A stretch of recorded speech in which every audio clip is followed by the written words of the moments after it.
다음 중 CPU가 프로그램의 명령을 수행하는 중에 산술 및 논리 연산의 결과를 일시적으로 저장하는 레지스터로 옳은 것은 일단 CPU에 대해서 먼저 설명을 드리고요. 문제풀이 하도록 하겠습니다. 컴퓨터에서 가장 중요한 장치, 프로세서 구성에 대해서 말씀을 드리겠습니다.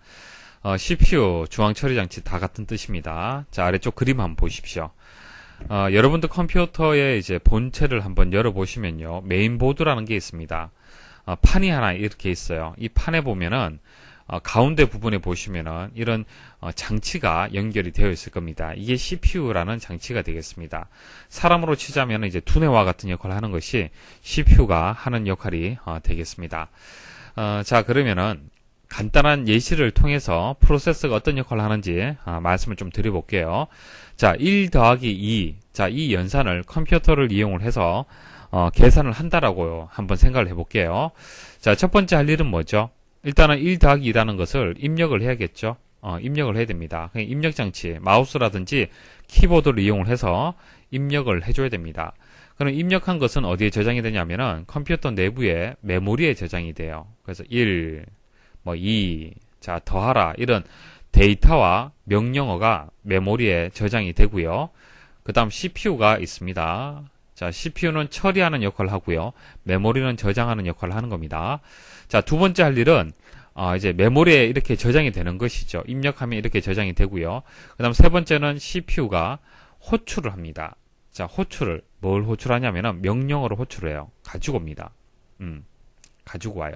가지고 와서 자, 이것은 사람은 봤을 때 이게 더하기라는 기호구나 알 수 있지만은 컴퓨터는 다 모릅니다. 하나도 몰라요. 그래서 가지고 와서 이것을 해독을 합니다. 해독을 해서 이게 더하라는 거구나, 더하기라는 거구나 라고 이제 해독을 하게 되는 겁니다.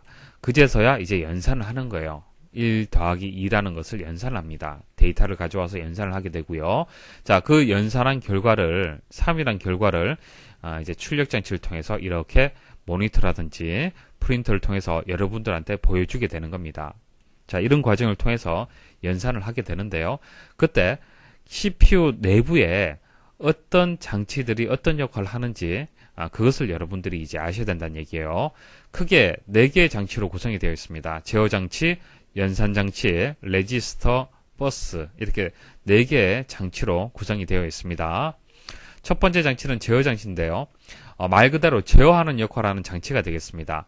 명령을 꺼내서 해독을 하고요. 자, 꺼낸다는 것은 호출을 뜻하는 겁니다. 호출하고 해독한다는 얘기예요. 호출하고 해독하고, 자, 그 결과를 시스템 전체에 신호를 보내주는 거예요. 그러니까 지시하는 역할을 하는 것이 제어장치가 하는 역할입니다. 그럼 만일 더하기라는 이 명령어를 꺼내서 해독을 했잖아요. 해독을 하게 되면 더해야겠죠. 자, 더하는 것은 따로 연산장치가 있습니다. 실제 연산하는 장치가 연산장치예요. 그래서 연산장치한테 지시 신호를 보내는 겁니다. 더해라라는 신호를 보내는 거예요. 자, 그 다음 레지스터가 있습니다. 레지스터가 하는 역할은 기억하는 역할을 하는 겁니다. 컴퓨터 내부에 메모리라는 장치가 있지만은 CPU 내에도 기억장치가 있습니다. 아주 작은 용량의 기억장치가 있는데요. CPU 속에서 일시적으로 값을 기억하는 임시 기억 장소를 레지스터다, 그렇게 얘기를 하는 겁니다. 메모리 중에서 가장 빠른 기억장치가 레지스터가 되겠습니다. 자, 레지스터의 종류가 여러 가지 상당히 많습니다. 많은데 몇 가지만 말씀을 좀 드려볼게요. PC라는 게 있습니다. PC, 프로그램 카운터, 명령 계속이라고 얘기를 하는데요. 다음에 실행할 명령의 번지를 기억을 한다. 자, 이게 메모리가 되고요. 자, 메모리는 번지라는 개념으로 접근을 합니다. CPU가. 자, 여러분들 댁에 주소라는 개념이 있죠. 우편이 보내지고 받을 때는 주소라는 개념으로 그렇게 전달이 되는 거지 않습니까? 컴퓨터의 메모리도 마찬가지입니다. 이렇게 주소 개념으로 해서 CPU가 명령을 하나씩 꺼내와요. 가지고 옵니다. 이렇게 가지고 오는데요. 그때 다음에 실행할 명령어의 번지를 기억하는 것이 PC라는 레지스터가 있습니다. 그러니까 만일 첫 번째 번지를 가지고 왔잖아요. 그러면 다음에 수행할 번지는 2번지가 되겠죠.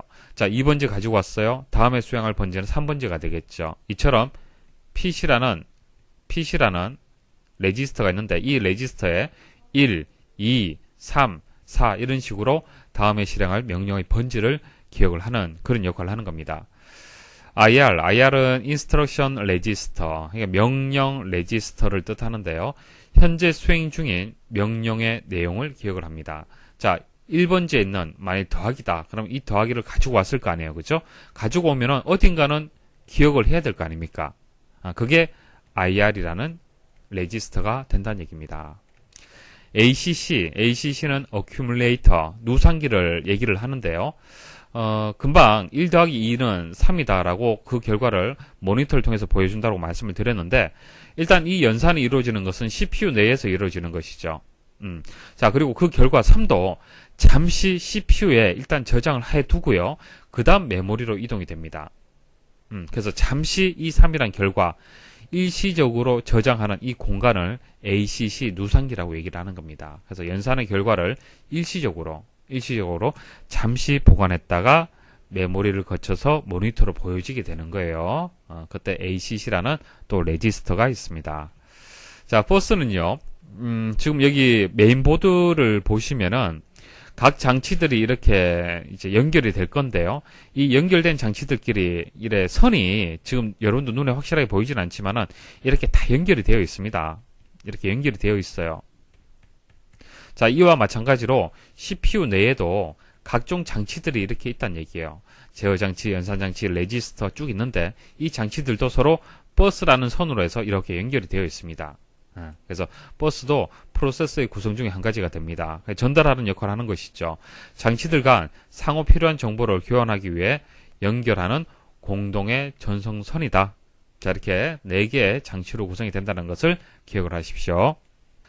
자, 그래서 결과적으로 연산의 결과를 일시적으로 저장을 한다. 1 더하기 2는 3이다 라고 했을 때 이 3이라는 이 값을 일시적으로 CPU 내에 저장하는 공간, 그 공간이 레지스터 중에서 누상기라는 공간이 되겠습니다. 뭐 ACC 또는 AC라고 이제 표시를 합니다. 그래서 2번이 정답이 되겠습니다.